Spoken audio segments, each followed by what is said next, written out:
নমস্কার বন্ধুরা, রাধিকা লাইফস্টাইলে তোমাদের আরও একবার স্বাগত জানাই। তোমরা সবাই কেমন আছো? আশা করি ভালো আছো। তোমাদের ভালোবাসা রাধা মাধবের কৃপায় আমি অনেক ভালো আছি। আজকে একটা নতুন সিম্পল রেসিপি নিয়ে চলে এসেছি। দেখো, ডিমের ঝোল। খুব কম সময়ে কিভাবে এই চটজলদি একটা ডিমের ঝোল বানিয়ে নিতে পারবে সেটাই তোমাদের সাথে শেয়ার করলাম। আর গরম ভাতে তো সত্যি অসাধারণ লাগে। তো পুরোটাই তোমাদের সাথে শেয়ার করলাম। আমার তো খুব ভালো লেগেছিলো, তাই শেয়ার করে দিচ্ছি তোমাদের সাথে। তোমরাও এইভাবে বানিয়ে খেতে পারো। খুবই কম জিনিস লাগে। 5খানা আলু নিয়ে নিয়েছিলাম, 2টো পেঁয়াজ, আদা আর রসুন আর একটা টমেটো, ব্যাস। আর 5টা ডিম।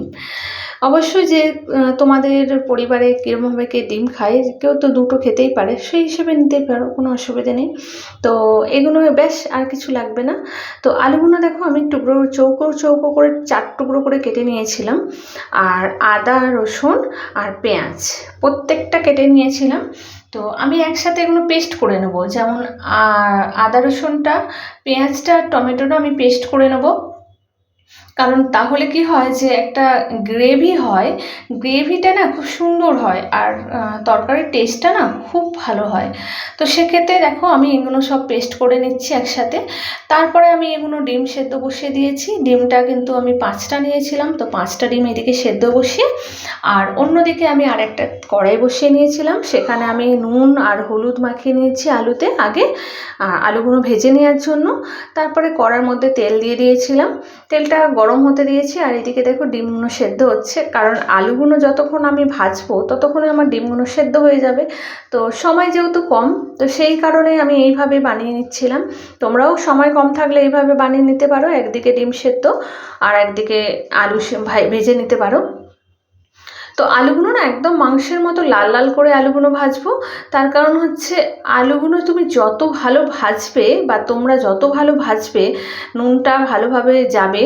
নুন যেহেতু আমি মাখিয়ে নিয়েছিলাম, তো স্বাদটা না আলুর অসাধারণ লাগে। মাংসর যেমন আলুগুলো খেতে ভালো লাগে, তো ডিমেরও তো। আলুগুলো তুলে নিয়েছিলাম, ভাজা হয়ে গেছে লাল লাল করে। তারপর এদিকে দেখো ডিম ছাড়িয়ে নিয়েছিলাম, ডিমের মধ্যে নুন হলুদ মাখিয়ে নিয়েছি। আর ডিমগুলো না একটু একটু করে কেটে দিয়েছিলাম ছুরি দিয়ে, দেখো দাগগুলো দেখা যাচ্ছে। তো সেইভাবে তোমরাও একটু কেটে নেবে, নিয়ে অবশ্যই ডিমগুলো লাল লাল করে ভেজে নেবে, না হলে ভালো খেতে লাগে না। ডিমের কারি বা ঝোল যেটাই বলা যায়, এটা একটা মাখা মাখা গ্রেভি। তো লাল লাল করে ভাজলে বেশ খেতে ভালো লাগে। তারপরে ডিমগুলো ভেজে নিয়ে ওর মধ্যে তেজপাতা ফোড়ন দিয়ে বেটে রাখা আদা রসুন পেঁয়াজ টমেটোর পেস্টটা আমি দিয়ে দিয়েছিলাম। ভালো করে ভেজে নিতে হবে, মানে কষিয়ে নিতে হবে, কারণ পেঁয়াজের তো একটা জল থাকে, টমেটোর রস থাকে। তো এইগুলো ভালো করে শুকিয়ে নিতে হবে কড়ার মধ্যে, তো একটু সময় লাগবে। আর ভালো করে কষিয়ে নিতে হবে সময়ের সাথে সাথে। তো আমি আর তেল দিইনি, ওই তেলের মধ্যেই করে নিয়েছি। তোমাদের চাইলে তোমরা তেল দিতেই পারো। তারপর অনেকটা শুকিয়ে গেছে, ওর মধ্যে মশলা দিয়ে দিলাম, লঙ্কা হলুদ নুন আর চিনি পরিমাণ মতো অবশ্যই দিতে হবে। নুন চিনি আর হলুদ লঙ্কা গুঁড়ো কে কতটা ঝাল খাও সেই হিসেবে। তো দেখো বসে যাচ্ছিলো, শুকিয়ে গেছে। তো মশলা ধোয়া একটু জল ছিল, ওটা দিয়ে আমি ভালো করে কষিয়ে নিয়েছি। কষিয়ে নেওয়ার পর আবার আলুগুলো দিয়ে দিয়েছিলাম কড়াইয়ের মধ্যে, দিয়ে অবশ্যই ভালো করে আবার কষাতে হবে, কারণ যত কষাবে তত তরকারির অনেক অনেক টেস্ট হয়।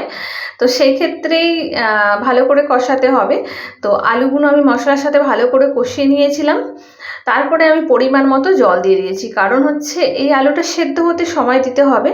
কারণ আমি তো ভেজে করছি, তাই জন্য যদিও ভাজার সময় আমি অনেকটাই ভেজে নিয়েছিলাম, খেতে এটা এইভাবে করলে না খেতে ভালো হয়, তাই জন্য পরিমাণ মতো জল দিয়ে দিচ্ছিলাম বেশি করে।